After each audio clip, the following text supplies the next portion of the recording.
Bon, mais je sais même pas si je filme, et je sais même pas si on m'entend bien, si on me voit bien. Parce que je n'ai pas de caméra, je suis obligé d'utiliser ma tablette. Voilà. Et c'est une tablette qui ne montre pas ce qu'on est en train de filmer, elle n'est pas très très bien faite.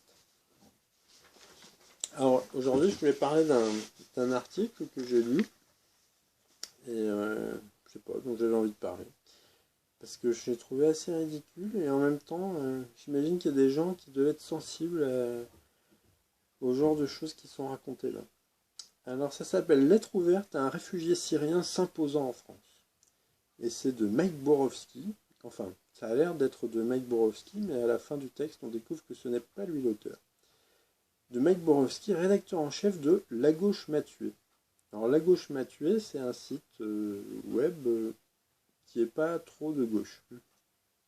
Voilà.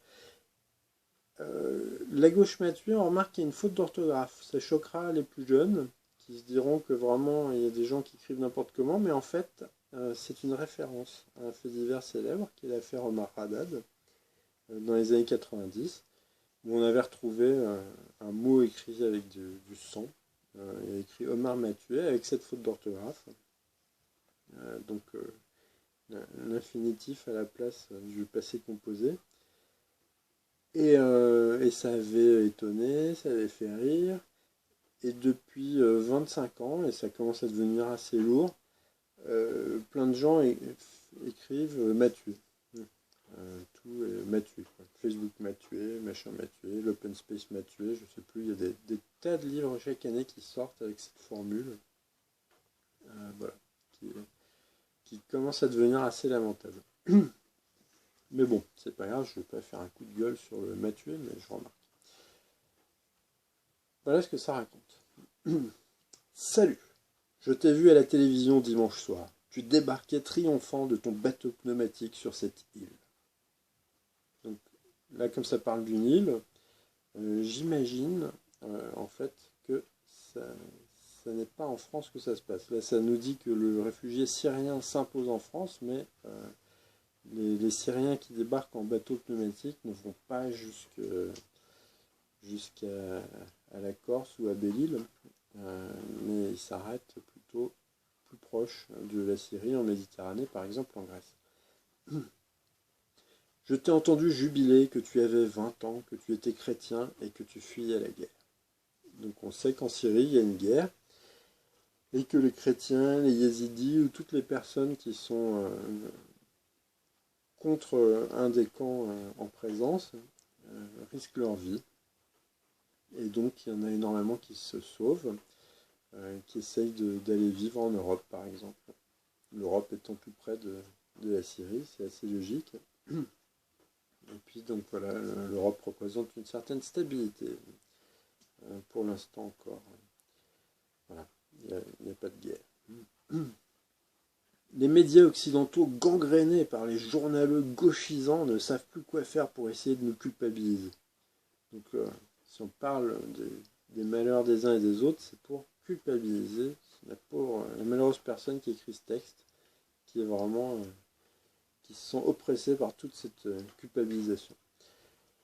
J'avouerai que ces images et ton discours m'ont mis mal à l'aise. Ah, donc la personne a un cœur et se sent mal à l'aise. Mais elle se reprend vite. Alors j'ai réfléchi. Ce que j'ai à te dire ne va pas te plaire. Ça ne plaira pas non plus à tous ces humanitaires, ces comités de soutien et ces ONG qui t'utilisent comme matière première de leur petit business. On ne sait pas exactement quel business profite du fait qu'il y ait des réfugiés qui arrivent de Méditerranée, mais je ne sais pas. Si toi qui as 20 ans refuses de te battre pour ton pays, qui va le faire? Je vais faciliter ta réponse. Il te suffira d'évoquer les points Godwin pour me discréditer. Donc une fois de plus, la personne est opprimée, elle prévoit déjà qu'on va la discréditer en la traitant de fasciste. Puisque le point Godwin, là c'est les points Godwin, mais on utilise souvent, abusivement d'ailleurs, le mot point Godwin pour parler du fascisme. Mais bon, tant pis. Les leçons de l'histoire seules peuvent... je bute un peu sur seul parce que c'est écrit au singulier alors que c'est les leçons. Il y a une faute d'orthographe. Les leçons de l'histoire seules peuvent nous éviter de refaire indéfiniment les mêmes erreurs. Il y a 71 ans, l'Europe a connu un autre débarquement. Des gamins de 20 ans comme toi sont venus par milliers. Là, ça fait référence au débarquement. Pas pour nous envahir, du débarquement des Alliés en juin 1944. Pas pour nous envahir, mais pour nous libérer. Pas pour lâchement sauver leur cul, mais pour se battre. Ils sont morts pour des idées, pour un rêve de liberté dans un pays qui n'était même pas le leur. Parce que c'était des hommes de devoir et qu'il fallait le faire. Alors moi, je n'ai aucune idée de pourquoi, s'il y a une raison globale qui explique que des tas de jeunes Américains, Canadiens, Anglais ont débarqué en Europe, mais il y avait sûrement plus d'une raison. Certains peut-être parce que c'était rémunéré, comme c'est le cas dans les guerres souvent.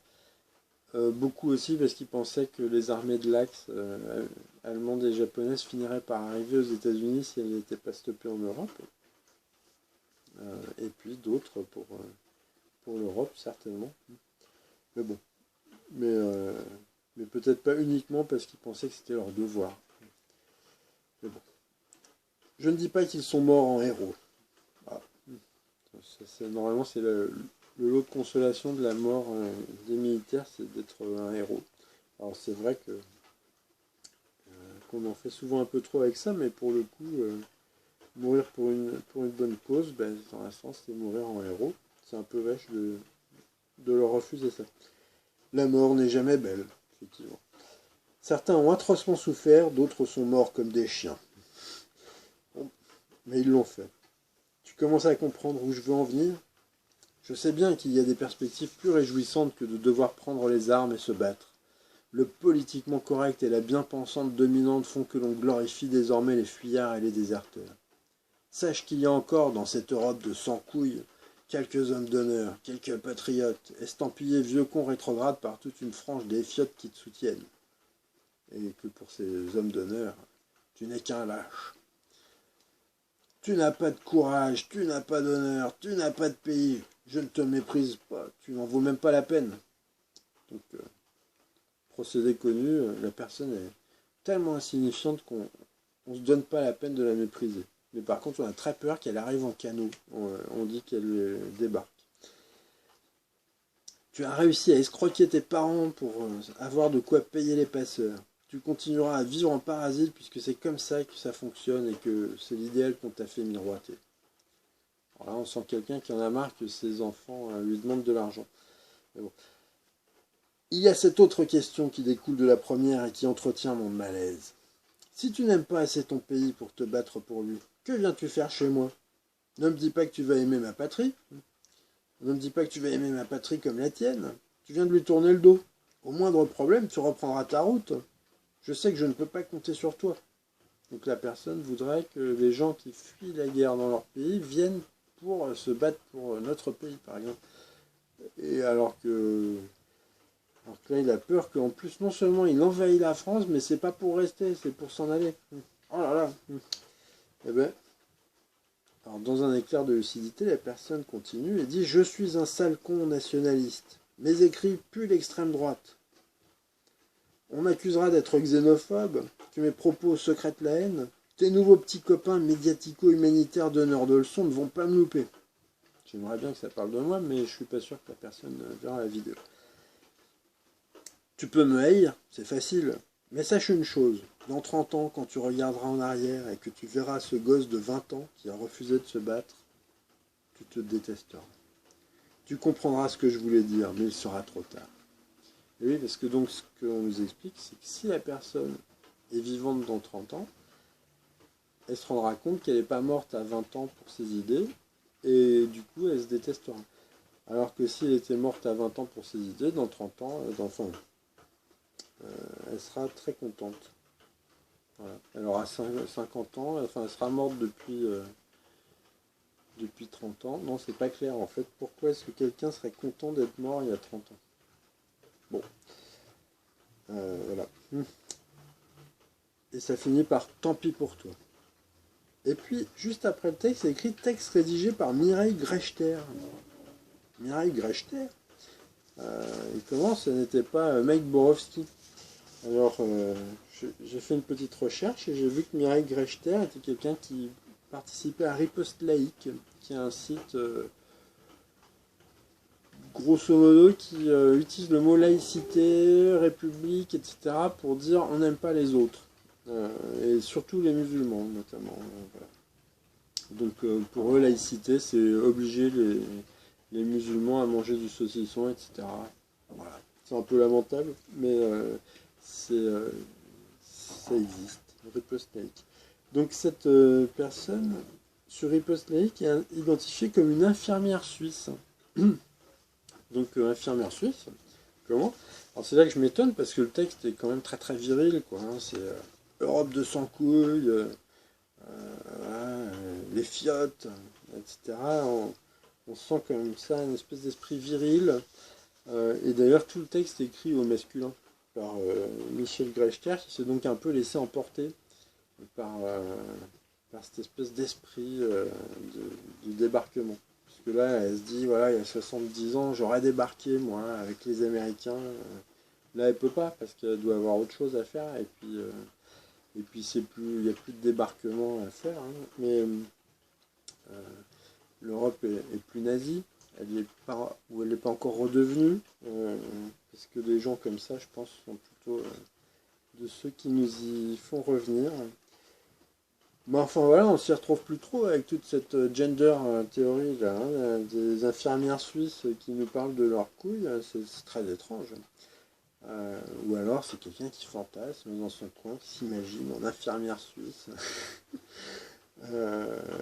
mais qui est un homme. C'est quelque chose que j'ai remarqué souvent chez les fachos, sur les forums, etc. Ils utilisent très très souvent des pseudonymes féminins. Et puis, quand on discute, on finit par douter que ce soit des femmes. Pas seulement parce que les femmes auraient des qualités qui empêchent ça, il y a sûrement des tas de femmes fascistes, malheureusement.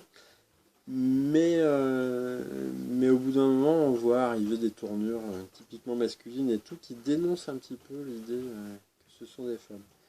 Voilà. Je me demande pourquoi ils font ça. Est-ce que c'est pour pour s'attirer la sympathie ou juste par fantasme? Ça peut être un petit peu des deux. C'est en tout cas assez étrange.